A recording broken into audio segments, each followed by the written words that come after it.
نبوت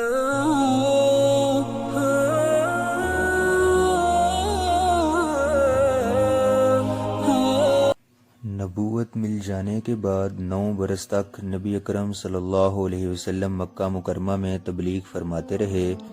اور قوم کی ہدایت اور اصلاح کی کوشش فرماتے رہے، لیکن تھوڑی سی جماعت کے سوا جو مسلمان ہو گئی تھی اور تھوڑے سے ایسے لوگوں کے علاوہ جو باوجود مسلمان نہ ہونے کے آپ کی مدد کرتے تھے، اکثر کفار مکہ آپ کو اور آپ کے صحابہ کو ہر طرح کی تکلیفیں پہنچاتے تھے، مذاق اڑاتے تھے اور جو ہو سکتا تھا اس سے درگزر نہ کرتے تھے۔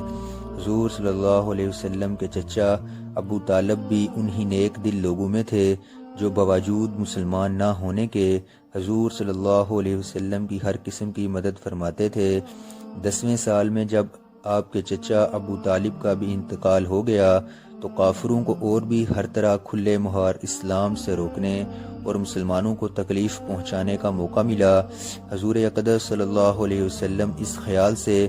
طائف تشریف لے گئے کہ وہاں قبیلہ ثقیف کی بڑی جماعت ہے، اگر وہ قبیلہ مسلمان ہو جائے تو مسلمانوں کو ان تکلیفوں سے نجات ملے اور دین کے پھیلنے کی بنیاد پڑ جائے۔ وہاں پہنچ کر قبیلہ کے 3 سرداروں سے جو بڑے درجے کے سمجھے جاتے تھے گفتگو فرمائی اور اللہ کے دین کی طرف بلایا اور اللہ کے رسول کی یعنی اپنی مدد کی طرف متوجہ کیا،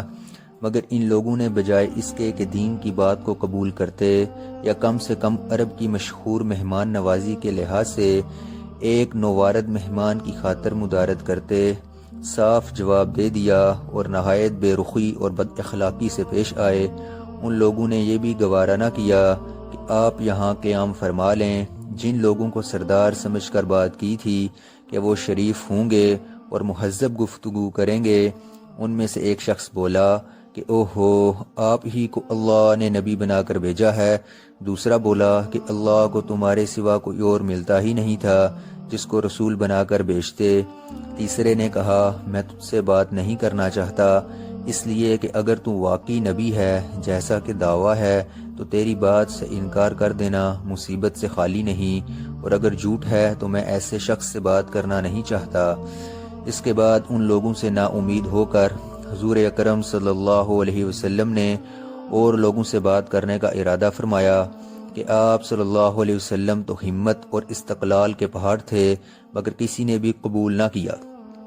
بلکہ بجائے قبول کرنے کے حضور صلی اللہ علیہ وسلم سے کہا کہ ہمارے شہر سے فوراً نکل جاؤ اور جہاں تمہاری چاہت کی جگہ ہو وہاں چلے جاؤ۔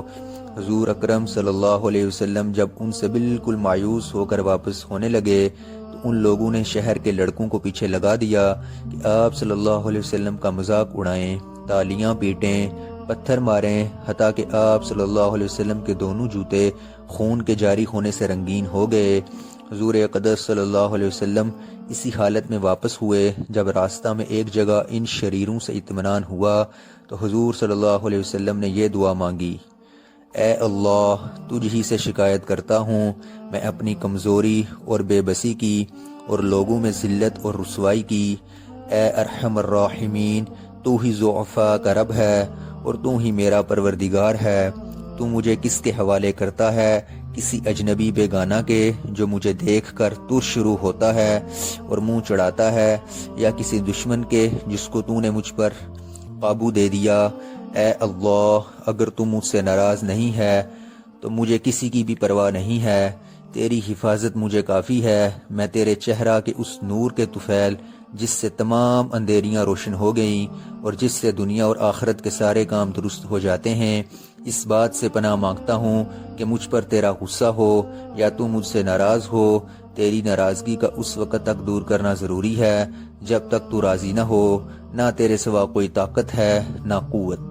مالک الملک کی شان قہاری کو اس پر جوش آنا ہی تھا کہ حضرت جبریل علیہ السلام نے آ کر سلام کیا اور عرض کیا کہ اللہ تعالیٰ نے آپ کی قوم کی وہ گفتگو جو آپ سے ہوئی سنی اور ان کے جوابات سنے، اور ایک فرشتہ کو جس کے متعلق پہاڑوں کی خدمت ہے آپ کے پاس بھیجا ہے کہ آپ جو چاہیں اس کو حکم دیں۔ اس کے بعد اس فرشتے نے سلام کیا اور عرض کیا کہ جو ارشاد ہو میں اس کی تعمیل کروں، اگر ارشاد ہو تو دونوں جانب کے پہاڑوں کو ملا دوں